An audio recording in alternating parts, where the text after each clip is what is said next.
Hey guys, welcome to Serenity Now, talking about a divorce I'm going through and a business breakup, all by the same person. So I believe we're up to July.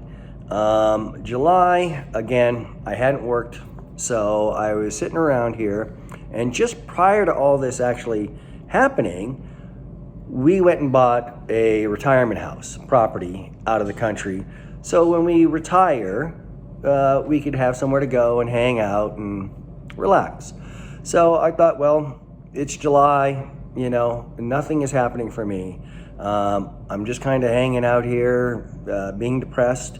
I thought, let me go away. So I went out of the country for a while and just clear my head and relax.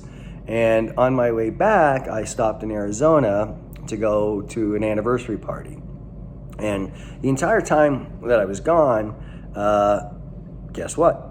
She broke in again. But this time I was able to make a police report, which they wouldn't do the first time because, again, her name is on the mortgage, so she has the right to enter, which is, I find odd, because she had moved out in October. We're in July, that's 6 months later-ish, and I can't go to her house. I don't even know where she lives.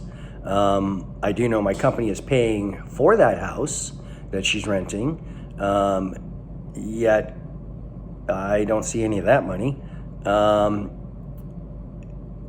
It's kind of weird that in a situation like this, she's able to enter and come in and do what she wants. In fact, she went through all of my drawers, and I mean drawers.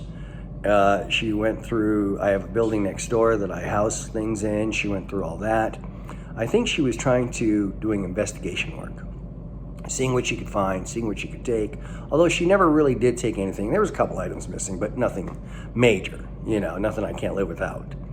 So this time I was able to do the police report. I made the police report. We had the whole room fingerprinted. Still haven't gotten those back yet. And whether it'll do anything for me or not, I doubt it, but it's a precaution you can take. It may help you, it may not. I don't think it'll help me, but I did it anyways, just to have it.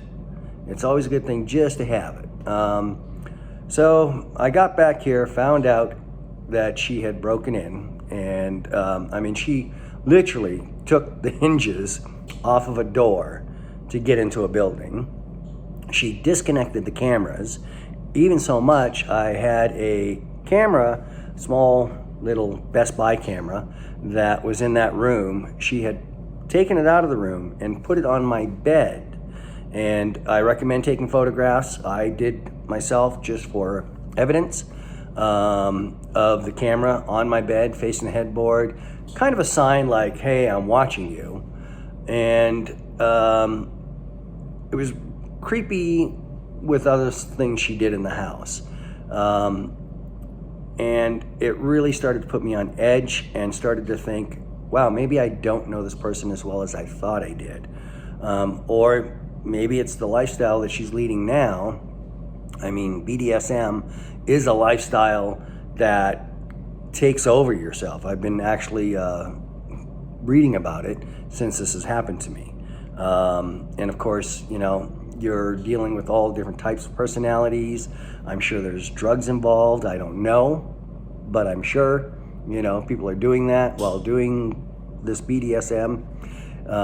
It's an odd class of person. So I started to get a little paranoid. I started locking things a lot more. I didn't want to leave the house. I was convinced at that time that every time I leave the house, she's going to break in, or things are going to disappear, or she's going to come in here and set up cameras that I'm not aware of, spy tech. Here's a funny story. A company called Being Verified. I kept getting a bill on my credit card for this every month. And 6 months into it, I finally called them up and said, what is this? I'm not quite sure what it is. And they said, this person, the person I'm talking about, had opened an account with your credit card to kind of spy on you. So, it's kind of a funny story. I look a little stupid, but, you'd be amazed what people will do.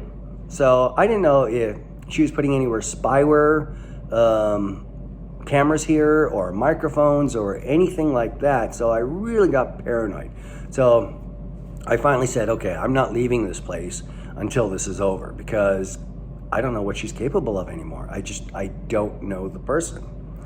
So let that be a lesson. Pay attention to your credit card bills.